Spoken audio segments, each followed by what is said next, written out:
petang, salam sejahtera. Isu hangat petang ini gempar, Mat Hassan dedah bakal ada jajaran baharu di Perak. Berita sepenuhnya.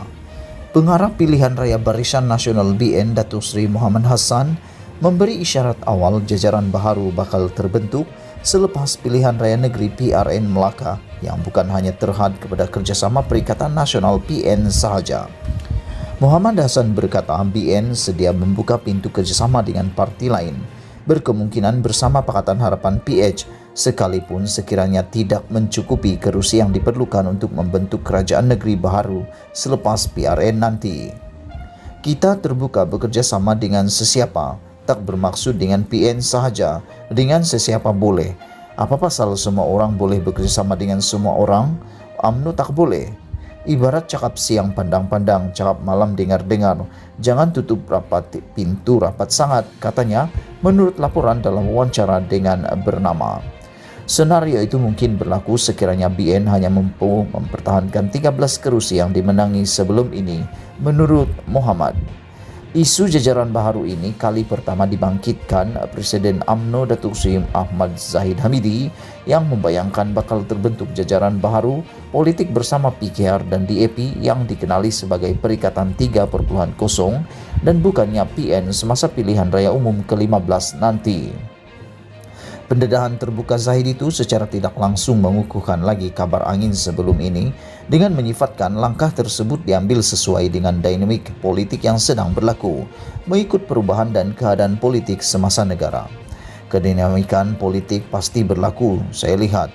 Saya bukan seorang nujum politik, tetapi saya yakin kalau mahu disebut hala tuju dan kedinamikan itu, kita lihat selepas PRN 15 sama ada ia akan diadakan dalam masa terdekat atau dalam tempo yang hanya Allah Ta'ala sahaja yang tahu, kerana kalau mengikut cukup tempo pilihan raya adalah pada tahun 2023. Pada ketika itu saya hampir pasti bahawa akan ada sesuatu yang akan berlaku kepada UMNO sebagai sebuah parti induk orang Melayu dan Islam, di mana ketika itu akan ada Perikatan 3.0 bukan Perikatan Nasional, katanya semasa wawancara program 75 tahun Jubli Intan lalu.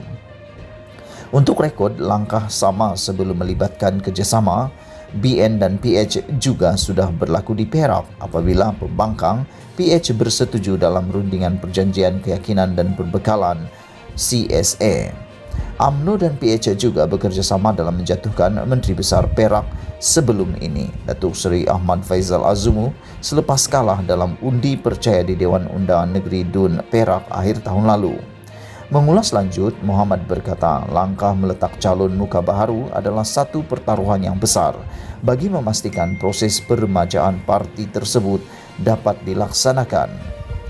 Saya tak mahu berretorik dan kita kata kita nak meremajakan parti, tapi balik-balik muka yang sama, dan bila masa saya nak tampilkan muka calon muda. Esok kalau kita buat macam itu, anak-anak muda akan lari daripada UMNO. Parti-parti lain menggamit anak muda seperti DAP, PKR, Bersatu, PAS, UMNO masih duduk dalam gua dia. Tak boleh.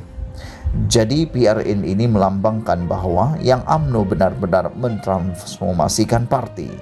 Ini yang saya buat. Betul ini satu perjudian, but inilah wajah UMNO yang nak saya bawa, katanya. Pada PRN Melaka kali ini, BN bertanding di kesemua 28 kerusi Dewan Undangan Negeri DUN, dan daripada jumlah itu UMNO bertanding di 20 kerusi, 7 MCA dan 1 MIC. Sekian isu hangat petang ini. Jangan lupa tinggalkan komen Anda, tekan butang subscribe dan tekan butang like. Malaysia kita punya, kita jaga sama-sama cintai Malaysiaku. Kita jumpa lagi di petik daripada MH Daily. Bye-bye.